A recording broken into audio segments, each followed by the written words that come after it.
How are you Okay, doing? I'm fine. We just got out of a nasty cold spell here in Winnipeg. It was minus 28 with the wind chill making it feel like minus 38 all last week. Yeah.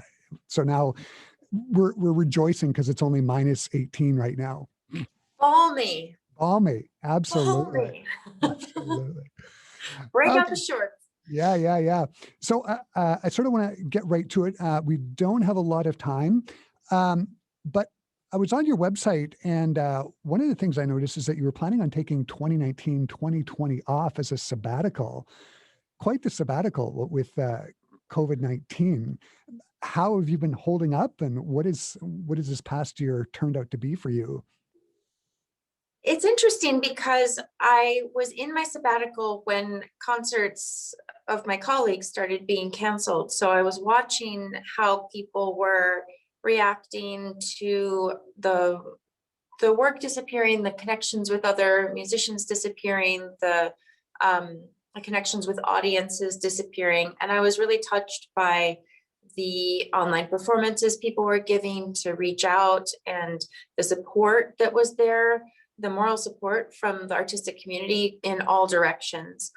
And then I saw that as things continued, there were other initiatives that were developing. And I realized that when I was supposed to come back in September, I would not be coming back in September to what I thought I would be coming back to. So I started then experiencing what all my colleagues had already kind of gotten used to over 6 months. So it's been an interesting situation where I was impacted as an audience member. I had been going to a lot of concerts during my sabbatical. I'd been going to the ballet. I'd been going to museums. It had become, I was taking classes. It had become sort of a outward exploration time for me. And then, the classes I was taking were shut down. I couldn't go to museums. I couldn't go to concerts. And it was really interesting to have that experience. I think it's helped me now as a performer in basically an extended lockdown to know what that feels like to be an audience member when that goes away, and to know what means something to experience as an audience member, even from a distance.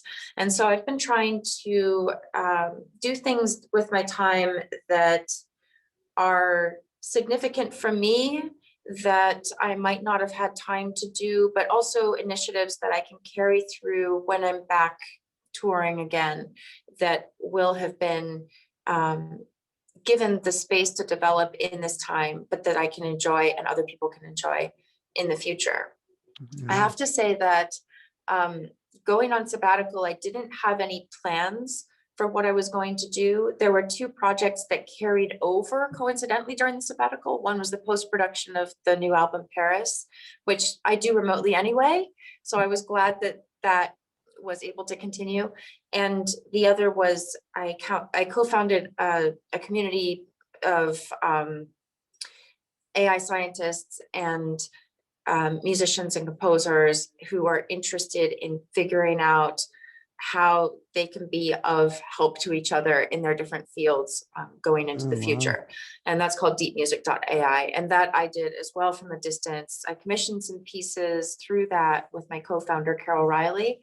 And those pieces were commissioned during the pandemic and premiered during the pandemic, like written during the pandemic, premiered during the pandemic. And it's been really meaningful to see art that's developed during this time as the humanistic side of the historical record. Yeah. So the album comes out on the 5th of March. When was the album recorded? It was recorded during my artist residency with Radio France in 2018-19. It was initially not part of the artist residency. The Raul Tavara premiere was part of it. And I was looking at how Radio France does their broadcasts and recordings of their performances that they put on, that they present. And I was thinking, that would be so good if we can have that, but on a global level.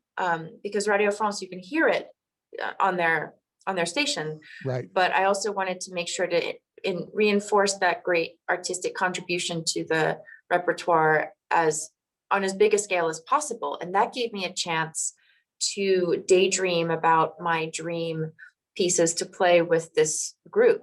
But initially, the recording was not part of the residency. I got this compelling need to make this recording after our first performance of the residency, and we squeezed it in because there was magic happening. I thought this is a moment we need to capture this, and I Right. think given what happened in the following year and how it's hard to kind of have that magic together right now in the same space and with that same trajectory, I'm really glad we did capture all of those things at that time. Yeah. Amazing. The literature on the album is pretty diverse. You've got the Prokofiev First Violin Concerto, the Chausson poem, and then the Radhavara Serenades. The name of the album is titled Paris. Can you tell us how the three pieces tie into Paris? Basically, it was a brainstorm. I love Prokofiev's Concerto No. 1, and I have been waiting for the right moment for me, combined with the right moment with the right colleagues for them, and for me and for the piece. And the right moment was just clearly there when we started the residency. So what I love about that piece is to me, it's always been tied to Paris. I don't know exactly what put that there in the first place, but like that piece to me, it turns out was premiered in Paris in 1923. Yeah. I always thought of Prokofiev as straddling France and Russia. You know, culturally, they're two different traditions, but they overlapped significantly at that time. And there's even a story from another composer's biography of Prokofiev having spent so much time in Paris that he acquired some silk pajamas, but forgot the word for pajamas in Russian. And when he got to the border guard opened his suitcase and pulled out these silk pajamas and said, "What is this?" And Prokofiev could not explain it, and his wife had to hop in and like say, "Oh, the word is pajamas," you know, but in Russian. So to me, that illustrates how much he moved between these two cultures. He was very much part of Russian and French artistic worlds. And the piece is just a spectacular mercurial tour de force. It's this whole range of technical challenges that are all in service of the music. He takes all of the violin techniques, even the lyrical expressive techniques, and mixes them up in a way that other composers didn't do, and in a way that's unique to this particular piece also in his life's work. It's really so expressive and such a range of emotions, and the emotions change so suddenly. Another thing he does that you can't see in the recording, but you feel emotionally when you listen to the piece, is Prokofiev worked a lot with ballet and he knew his instruments. It's clear that he thought about the visual in his music that he was writing, especially in this concerto, because the things that the violinist winds up doing with, like the things that I do with my muscles, with my frame when I'm playing, with my posture, with my technique, they illustrate the emotional feelings of that section. So he choreographs through the necessary techniques. He choreographs the performer to convey to the audience. And I am just so impressed by that every single time I play the piece. Well, every time I hear it, I can't help but there's elements of the violin concerto that actually remind me of the ballet score for Romeo and Juliet. There's a lot of these same kinds of textures. It's remarkable. I want to talk about the Radhavara Serenades. They were written for you. How did that project come about? It's a bit of a long story of relays, but I will try to make it concise. Rautavaara is one of the great Finnish composers of the 20th to 21st century. And he is a giant. He's an icon in Finland. Mikko Frank is a Finnish conductor from a different generation. He's my age. And when he was starting out in his career, he started out relatively young, and he performed an opera by Rautavaara, and the composer was in attendance, and they became fast friends from that moment on. Mikko did all of Rautavaara's music. Rautavaara coached him through some of the rehearsals, but really ultimately felt that Mikko understood his music on a very deep level.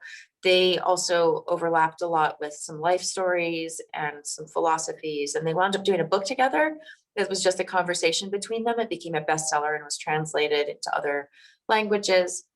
And so Mikko really is the performance ambassador that I know for Raoul Tavares' music. When I was working with him a few years ago at Radio France, before this recording, before the residency, he asked me to learn the violin concerto by Raoul Tavares, which I was really glad to do because I really love the piece, but I hadn't had a chance to play it before. And what an entry into the piece to do it with this ambassador for Raoul Tavares' music, who could answer any question that I might have about it. And so I had already commissioned Raoul Tavares and premiered and performed and recorded an encore called Whispering for my 27 Encores project. So I had that connection. I wanted to learn more. And in the rehearsals for that concerto, I realized that this was something that was really significant, like the collaboration between us and also that music with Mikko, with that orchestra. So I asked Mikko, is there any chance we could ask Raoul Tavares to write another violin concerto for us to play next time? Because we were thinking about the residency. And Mikko said, well, Raoul Tavares is not, Hilary Hahn is his first name. So Hilary Hahn is not in the best of health. I don't know if I'll be able to have a conversation with him about it, but I'll see him in a few months. If I can talk about it with him, I will. We'll just see how it goes. And I didn't hear anything back. So I figured that that wasn't a conversation that was meant to be. Meanwhile, Mikko did have the conversation. And in the course of that, they arrived at the idea of Serenades for violin and orchestra instead of another violin concerto. And then Mikko started working on the logistics of getting a commission in place. The composer then passed away, and it was devastating for the Finnish musical community. It was also personally tragic for Mikko, and he went to the funeral. After the funeral, the composer's widow took Mikko back to the studio and showed him a manuscript that was unfinished, largely sketched out, largely complete, and then the rest sketched out, but unfinished. And it was 2 serenades for solo violin and orchestra with French and English, French and Finnish titles, as opposed to his typical English and Finnish titles.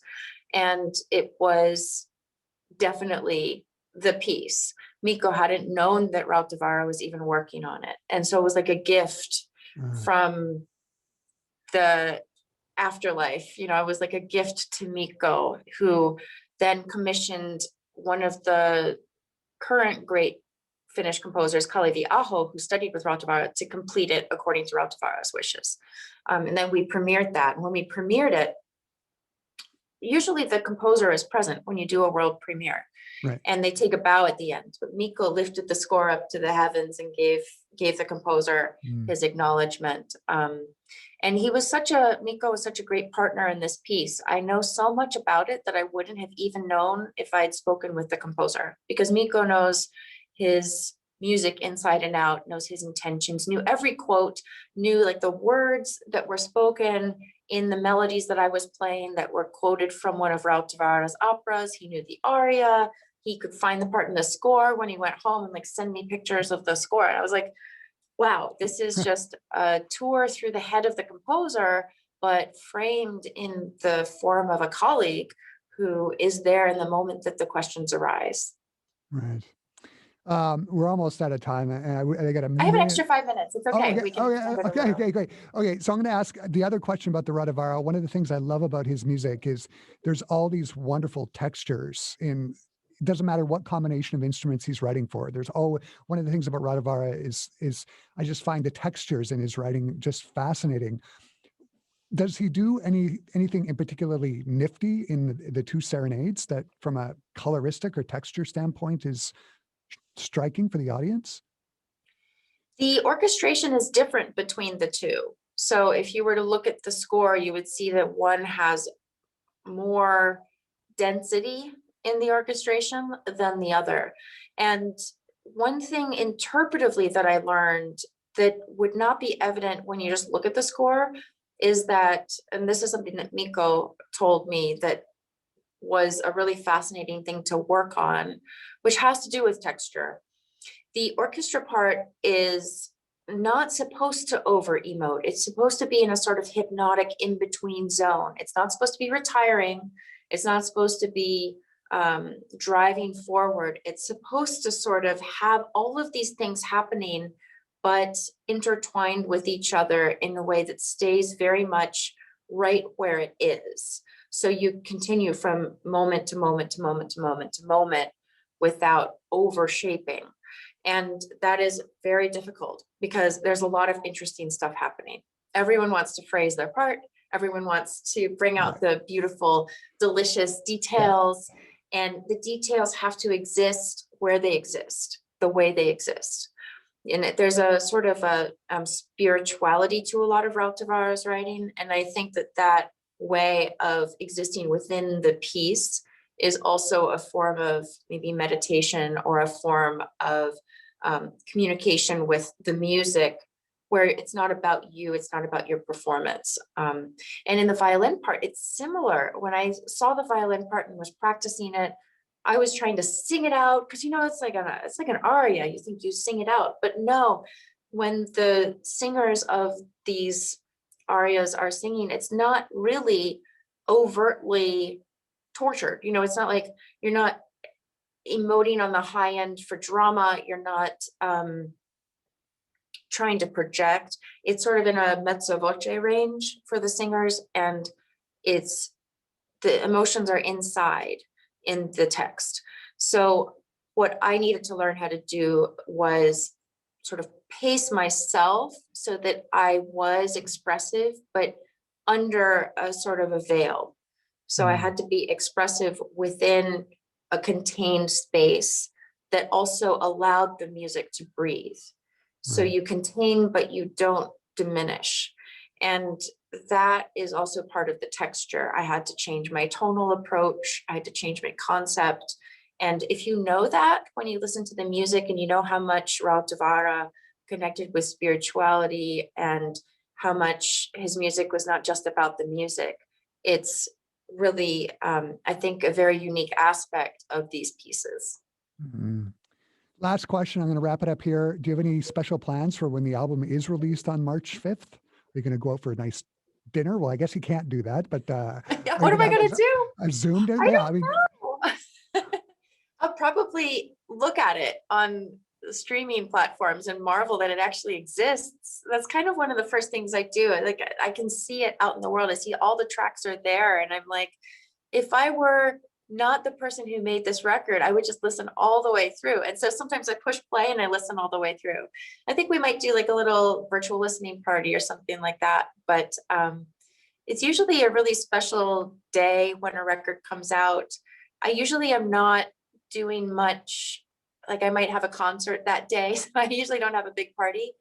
But I think actually the way things are structured these days, I might be able to really let it sink in because I won't be in the middle of doing something else. I'm really looking forward to it. I think it'll be very significant because the Raut de Vara is such an important part of the repertoire now, and then it will be out there and people will get to hear it. And also just the Prokofiev one has been building up for me for so long. And the show song, I loved recording that. I got goosebumps every time we played through. It's a stunner of a piece. Yeah. Rehearsal, performance, recording, you name it. I had goosebumps, and it was just, you know, I think it's going to be for me a lot of memories associated with the record. I'm just very happy to have that out there now when the day arrives. Right. Yeah, my friends at Crossover Media sent me one track of the Prokofiev, and I've heard it. It's amazing.